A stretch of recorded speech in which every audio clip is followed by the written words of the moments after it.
নমস্কার, কেমন আছেন সবাই? আমি সুলগ্না চলে এসেছি আর একটি নতুন ব্লগ নিয়ে। আশা করছি আপনাদের ভীষণ ভালো লাগবে। প্রথম থেকে শেষ পর্যন্ত ভিডিওটি দেখতে থাকুন। আগের দিন মানে ষষ্ঠীর দিন সন্ধ্যেবেলা তো বাজারে গেছিলাম। সেখানে গিয়ে যেমন জিনিসপত্র কিনেছি, বাজার করেছি, তেমনই কিছু শাড়ির শপিংও করেছি। তার মধ্যে হচ্ছে আমার কিছু নেই, কারণ আমারগুলো তো আগেই কিনে নিয়েছি। স্পেশালি কিন্তু মায়ের জন্য আর বর্দি ভাইয়ের জন্য কিনতে গেছিলাম। এতদিন থেকে মাকে বলছিলাম তুমি নাও, আমি পরে বিল মিটিয়ে দেবো, কিন্তু মা কোনো মতেই নিতে চাইছিল না। বলছে দরকার নেই, আমার অনেক শাড়ি আছে, লাগবে না। কিন্তু মায়েরা তো এরকম বলেই থাকে, তাই না? মা এবং বাবারা কিন্তু এরকমই হয়, কারণ সংসারের সমস্ত চাহিদা মেটাতে গিয়ে নিজেদের শখ আহ্লাদ সবই বিসর্জন দিয়ে দেয়। আর আমরা ভাবি হয়তো তাদের কোনো শখই নেই, কিন্তু শখ তো সবার থাকে। যাই হোক, মাকে আমি রেডি করে নিয়েছি। আজকে হলো সপ্তমীর বিকেল, তো সকলকে জানাই সপ্তমীর অনেক অনেক শুভেচ্ছা ও ভালোবাসা। তো আমি মা চলে যাচ্ছি হচ্ছে সূর্যাপুরে। বর্দি ভাইকে শাড়িটাও দেবো আর তার সঙ্গে হচ্ছে কিছু শপিং করব। তো আমি আর মা বেরিয়ে পড়েছি। দেখুন বিকেল হয়ে গেছে, কিন্তু আজকে যা রোদ উঠেছিল যে কি বলবো। আর একটু আগে বেরোতে চেয়েছিলাম, কিন্তু রোদের ভয়ে আমি আর মা বেরোতে পারিনি। মানে একদম 4টা সাড়ে 4টার মতো বেজে গেছে। এর মধ্যেও দেখুন যতটুকু রোদ আছে, এত গরম লাগছে, মানে মারাত্মক। আজকের ওয়েদার একদম মানে কি বলবো, খুব বাজে ওয়েদার। তো আজকে সূর্যাপুরে গিয়ে যেগুলো বেসিক্যালি কিনবো সেগুলো হলো বেশিরভাগই সংসারের জিনিসপত্র। বহুদিন থেকে মায়ের শখ, বলেছিলাম যে একটা হচ্ছে বাসন রাখার র্যাক বানিয়ে দেওয়ার জন্য, সেটা তো হচ্ছিল না কোনো না কোনো কারণে। তাই ভাবলাম আজকে মাকে সেই শখটা পূরণ করেই দেবো। তো আমরা এসে পড়েছি, গেট পড়েছে, তার জন্য দাঁড়িয়ে আছে। প্রথমেই একটা দুর্গা ঠাকুর পড়লো। এই প্রথম আর কি আমাদের দুর্গা ঠাকুর দেখা, মানে সপ্তমীর দিন প্রথম দেখলাম, তাও আবার রাস্তায় বসে। দেখে আমরা এখন চলে এসেছি সূর্যাপুরে। গাড়িটাকে পার্ক করে দিলাম। এখন বর্দি ভাইয়ের কাছে যাচ্ছি। বর্দি ভাইকে নিয়ে তারপরে যে যে কাজগুলো আছে সেগুলো কমপ্লিট করব। অনেকগুলো কাজ আছে যেগুলো আমরা লিস্ট করে নিয়ে এসেছি। জানি না এর মধ্যে কতটা হবে কতটা হবে না। দেখুন বর্দি ভাই কিন্তু এখানে ওয়েট করছিল আমাদের জন্য। তো বর্দি ভাইকে আমি শাড়িটা দিলাম আর বর্দি ভাই প্রচণ্ড হাসছে। বর্দি ভাই কিন্তু নিতেই চাইছিল না শাড়িটা, সত্যি কথা বলছি। বর্দি ভাইকে আমি জোর করে দিয়েছি, কারণ ও সবার বড়, সবার ডিমান্ড ফুলফিল করতে করতে ওর নিজের কোনো শখ পূরণ করতে পারে না ও। তাই আমি চাই যে ওকে ভালো রাখতে, মাকে ভালো রাখতে। যতদূর পারবো আমি চেষ্টা করব। আর আমি সত্যি কথা বলছি, এদের জন্যই আমি সবসময় ভাবি যে কর্ম আমাকে আরও করতে হবে, কারণ এদের সমস্ত চাহিদা আমি পূরণ করতে চাই। তো ভাগনা এসেছিল, ও আমাকে ফোন করেছিল মামনি টাকা দেবে না। তো যাই হোক, আজকে ওকে দিয়ে দিলাম 500 টাকা পুজো দেখার পারপাসে। ডিমান্ড তো অনেক ছিল, কিন্তু সবসময় সব ডিমান্ড তো ফুলফিল করা পসিবল না। আর ও দেখুন মুখটাও মানে লুকিয়েছিল যে এটারও আবার ভিডিও করতে হবে। হ্যাঁ করতে হবে, জানতে হবে। তুই তাড়াতাড়ি ভালো করে পড়াশোনা কর, ওর সামনে মাধ্যমিক। আমি বলেছি তুই যদি মাধ্যমিক পরীক্ষায় ভালো রেজাল্ট করিস তাহলে কিছু না কিছু অবশ্যই পাবি। তারপরে ওখান থেকে চলে আসলাম সোজা টেইলার্সের দোকানে। দিদির শাড়িটার ব্লাউজটাকে কাটাবো বলতে আলাদা করব সেপারেট। এখন তো কেউ ব্লাউজ বানিয়ে দেবে না, যেহেতু আজকে সপ্তমী। তাই আমি বললাম শুধু ব্লাউজ পিসটা কেটে আলাদা করে ওটাকে স্টিচ করে নিয়ে অন্তত যাতে অন্য ব্লাউজ দিয়ে পরতে পারি। তো সেটা করতেই চলে আসলাম। আর বর্দি ভাই না একদম কি বলবো, সবার শখ আহ্লাদ পূরণ করতে করতে ও নিজের আহ্লাদ শখ সব ভুলে গেছে। তারপরে চলে আসলাম আর একটা দাদা ভাইয়ের দোকানে। সেখানে মা একটু কথা বলছিল অন্য কাজের কথা। এইবার আমি যাচ্ছিলাম হচ্ছে ওই র্যাক খোঁজার জন্য, যে কোন দোকানে ওই থালা বাসন রাখার র্যাক পাওয়া যায়। তো বর্দি ভাই প্রথমে একটা দোকানে চলে গেল, সেখানে অনেক দাম বলছিল। তারপর আর একটা দোকান ঘুরেছিলাম, সেখানে হচ্ছে ছিল। তাই ভাবলাম আর একটা দোকান ঘুরে আসি আর কি। তারপর আলটিমেটলি চলে আসলাম এই দোকানটাতে। তো এখানে এসে মা বললো ঠিক আছে তাহলে এই সাইজটাই নেব।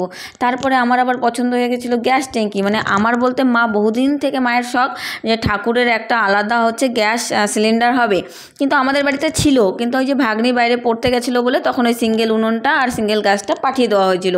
তো তারপর থেকে আমাদের যে ঘরের মানে উনুন আছে সেগুলোতেই করা হতো মুছে টুছে। তো মায়ের বহুদিনের শখ ছিল, তাই আমি ভাবলাম আজকে মাকে এই শখটা পূরণ করেই দিই, তাহলে মা আর একটু বেশি খুশি হয়ে যাবে। মা অ্যাকচুয়ালি শাড়ি গয়নার থেকে যদি ওনার সংসারের জিনিসপত্র দেওয়া হয় তাহলে ভীষণ খুশি হয়। তারপরে পার্লারে চলে এসেছি। পার্লারে এসে অনেকের সাথে দেখা হয়ে গেল, ভীষণ এনজয় করছিলাম, গল্প করছিলাম, আনন্দ করছিলাম। ওই যে পাশে গোলাপি কালারের ড্রেস পরা দেখতে পাচ্ছেন, ও কিন্তু ফেসবুক করে, ভিডিও করে। তো ও আর্নিংও পেয়েছে। তো সেই ব্যাপারেই শুনছিলাম আর ভীষণ আনন্দ ফুর্তি করছিলাম। মানে অনেক দিন পরে সবার সাথে যখন দেখা হয় না, সত্যি এত ভালো লাগে। তারপরে হচ্ছে বর্দি ভাইয়ের বান্ধবীর সাথে দেখা হয়ে গেল, মানে আমার দিদি ভাই। তো সেখানে অনেকে ছিল আর আমরা পড়েছিলাম অনেক দূরের লাইনে। মনে মনে ভেবে এসেছিলাম যে আগের দিন তো ক্লিন আপ করে গেছিলাম, এখন একটু ফেসিয়াল করব, কিন্তু এত বড় লম্বা লাইন দেখে মনের আশা কিন্তু মনেই থেকে গেল। কোনো মতোই আর রিস্ক নিলাম না, কারণ একটা থ্রেডিং করাতেই যদি আমাকে 1 ঘন্টা থেকে 2 ঘন্টা বসতে হয়, তাহলে আমাকে ফেসিয়াল করাতে হলে কতক্ষণ বসতে হবে। তারপর তারপরে যাই হোক দিদি বলল যে এখন তো রাত হয়ে গেছে, বাড়িতে গিয়ে আবার রান্নাবান্না করবি, শরীর তো অসুস্থ, এই যে ঘুরছিস গরমের মধ্যে, তাহলে খেয়ে দিয়ে তারপরে বাড়ি যাই, এখানে পাশে একটা হোটেল আছে, ভালোই রান্নাবান্না করে ছোটোখাটো, চল খেয়ে আসি। তো যাই হোক এপারে খেতে আসতেই দেখি পাশেই একটা দুর্গাপুজো হচ্ছে, আর সেখানে ভাবলাম তাহলে এসেছি যখন মায়ের দর্শনটা করেই নিই। তো এখানে সুন্দর প্যান্ডেল করেছে দেখুন, আর একটু আগে এই পুজোর গ্র্যান্ড ওপেনিং হলো, তো আসার সঙ্গে সঙ্গে ঠাকুরকে দেখলাম, মনটা ভরে গেল, সত্যি কথা বলছি। তো এই হচ্ছে আমার প্রথম ঠাকুর দর্শন, মানে দুর্গা ঠাকুর দর্শন। এর আগে যে রাস্তায় দর্শন করেছিল মা, এমনি আমি রাস্তা থেকে দেখেছিলাম, কিন্তু এই যে এসে প্রণাম করে যে দর্শন, সেটা কিন্তু এই যে প্রথম শুরু হলো আমার, মানে সপ্তমীর দিন।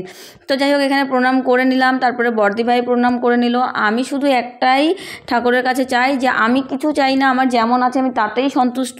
আমি সাথে চাই আমার যে আত্মীয় স্বজন বা আমার কাছে রিলেটিভসটা আছে সবাই যেন সুস্থ থাকে, এর থেকে বেশি আমি আর কিছু চাই না। কারণ টাকা পয়সা যাবে আসবে, কিন্তু মানুষের সুস্থতা বা তার সাথে থাকার যে আনন্দটা, সেটাই সবথেকে বড়।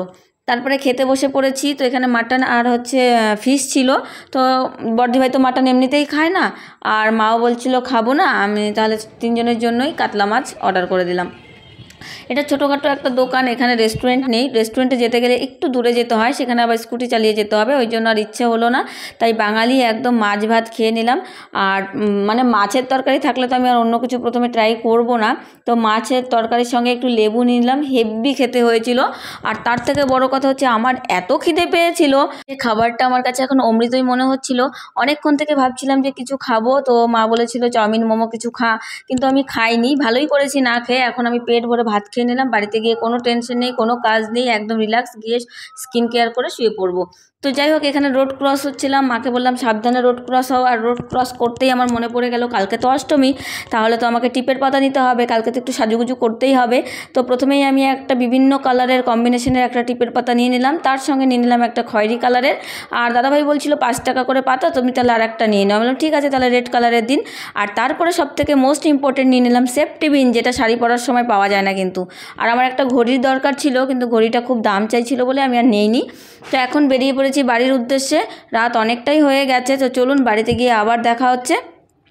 তো বাড়িতে পৌঁছে গেছি, এসে দেখি একদম ঘর কুটকুটে অন্ধকার, একদম কোনো লাইট জ্বালানো নেই। তো মাকে আমি বললাম আগে লাইটটা জ্বালাও, তারপরে সব কিছু আমি নামিয়ে নিচ্ছি। এখানে আমি গ্যাস ট্যাঙ্কি আর ওভেনটা নিয়ে এসেছি, পরে একটা ওভেনও কিনেছিলাম। আর যে র্যাকটা, বাসন রাখার র্যাকটা, ওটা দিদির বাড়িতে রেখে এসেছি, পরে নিয়ে আসবো। তারপরে আবার কিনেছি একটা জল কাছানি, ওটাকে কি বলে আমি জানি না নাম। তো মা বলছিল বারবার প্রতিদিন ওই বাইরেটা ধুতে হয়, কুকুর উঠে থাকে, তো ঝাঁটা দিয়ে করলে পাকাটা নষ্ট হয়ে যাবে। তো আজকে তো রান্নাবান্না নেই, খেয়ে দিয়ে এসেছি একেবারে ডিনার করে, তাই ভাবলাম একটু স্কিন কেয়ার করি।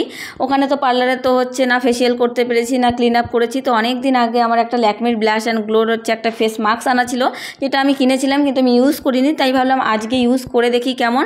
এটা কিন্তু একদম ইনস্ট্যান্ট গ্লো দেয়। এখানে স্টেপগুলো লেখা আছে কিভাবে করতে হবে, 3টে স্টেপে আছে।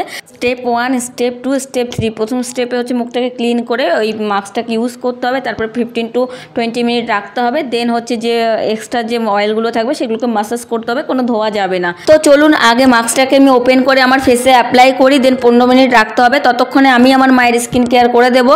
স্কিন কেয়ার মানে এই না যে ইয়াং এজেই করতে হবে, সব এজে করা যায়। স্কিন কেয়ার করলে কিন্তু ব্লাড সার্কুলেশন ভালো থাকে, নিজের কমফর্ট ফিল হয়। চলুন আজকের মতো ভিডিওটা এখানে শেষ করছি। ভালো লেগে থাকলে লাইক কমেন্ট শেয়ার করবেন। দেখা হচ্ছে নেক্সট ব্লগে। ভালো থাকবেন, সুস্থ থাকবেন, সাবধান থাকবেন, চ্যানেলটি ফলো করতে পাশে থাকবেন।